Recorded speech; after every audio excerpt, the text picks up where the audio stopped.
What is up, my friends? My name's iirix. Today I'm going to be looking at a card that I have high hopes for and I really like in draft, and I do actually like it in standard. Today's card is Nebelgast Herald. For 2 and a blue, you get a 2/1 spirit with flash. For those of you who don't know, you can play it at instant speed. Flying, whenever Nebelgast Herald or another spirit enters the battlefield under your control, tap target creature and opponent controls. What I like a lot about this card is right off the bat, it's 3 mana for 2/1 flash flying. That's better than some things that we're getting, for the draft environment as far as the mana cost and what it can do. I like that a lot. Now, let's tack on the ability that, oh yeah, by the way, while you have that surprise flyer, let's go and make it so it taps something. At the end of the opponent's turn, you play that thing and tap their one, blocker or whatever they have, just because, that's already super good. I like that a lot.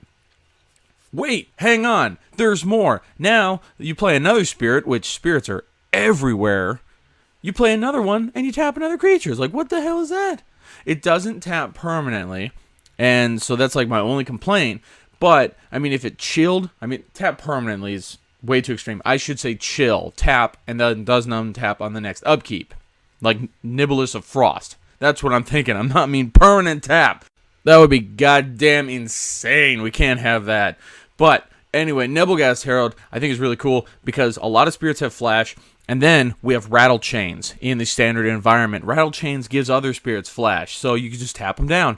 And with rattle chains down, hexproof. It's such a good combination, and it's simply white-blue. It doesn't even require that much effort, I think the Spirit deck is looking very good right now. And actually, I just came back from game day a couple days ago at the time of this recording, and somebody went 4-1 at my local game store with the Spirit deck. Unfortunately, they made the top 8. I think they were second, and unfortunately, he did not go very far after that into the top 8 because, well, he played me and got screwed on his land. So, it happens. But, yeah, he did not last long in the top 8. And he was the only one that was 4-1. Everybody else was 3-2. But anyway, he had this deck, and it looks so good. It's the thing I really want to point out is that whenever another spirit enters the battlefield, it doesn't have to be cast, just like rattle chains. You just have to have it come into play. And then what it does is it taps something, and rattle chains will go and give hexproof. Now think about Essence Flux. That's a card that got printed in Shadows over Innistrad and is not really seeing play at all. Because obviously, it's good for spirits and that's about it. Well, with that, you go ahead and, make it so that you can just surprise, there it is, and a +1 counter on it. And it's just so nice that you can do that because then you make your spirit a little bit bigger and then you reactivate all that stuff. And if it was targeted for damage or a kill spell, just fizzles. It's a great card and it's 1 blue. The Spirit deck is looking super strong right now, I think, and I might just have to go play it. But anyway, I'm going on and on. Today, Nebelgast Herald on draft, I'm going to give it a 3 because spirits are super easy to draft, and if you get this thing, you practically have to go and try to get spirits. But that's the nice thing. If you don't get spirits to make it really go, he works off himself. That's cool. 3 for 2/1 flash flying is great, and then it can tap something. If you get another spirit, great. If not, well, you know what? You at least got to tap one thing, and that's really cool. I like that a lot. Standard, another 3 because of rattle chains and the Nebelgast Herald.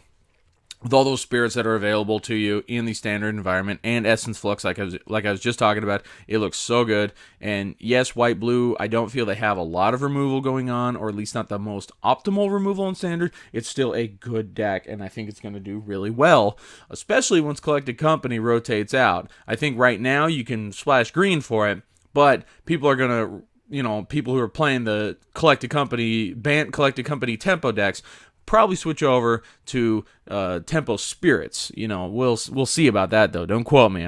That's just what I'm thinking of doing myself. Modern or 2.5. I don't know if the Spirit deck is a thing in Modern because, well, it's kind of but if it becomes a thing, I can practically guarantee you'll see Rattle Chains and Nebelgast Herald in there. Probably 3 or 4 of Rattle Chains, 1 or 2 of the Nebelgast Herald. It just looks so good. I like it a lot. EDH, a 2, because Spirits, who's really going to try to play a dedicated Spirit deck? It's not like you can't. With the Kamigawa block, we got a lot of Spirits, and we got big Spirits, powerful ones, so it's not like you can't, but I don't think I've ever heard anybody talking about a Spirit EDH deck. It's just not a thing people want to do, but, I'm not saying no one is, just no one around me. So that's what I have to say about Nebelgast Herald. If you have a different opinion, I'd like to hear it down below. If you like what I have to say, leave a like. Always appreciate that. Thank you guys for watching. I'll see you all next time.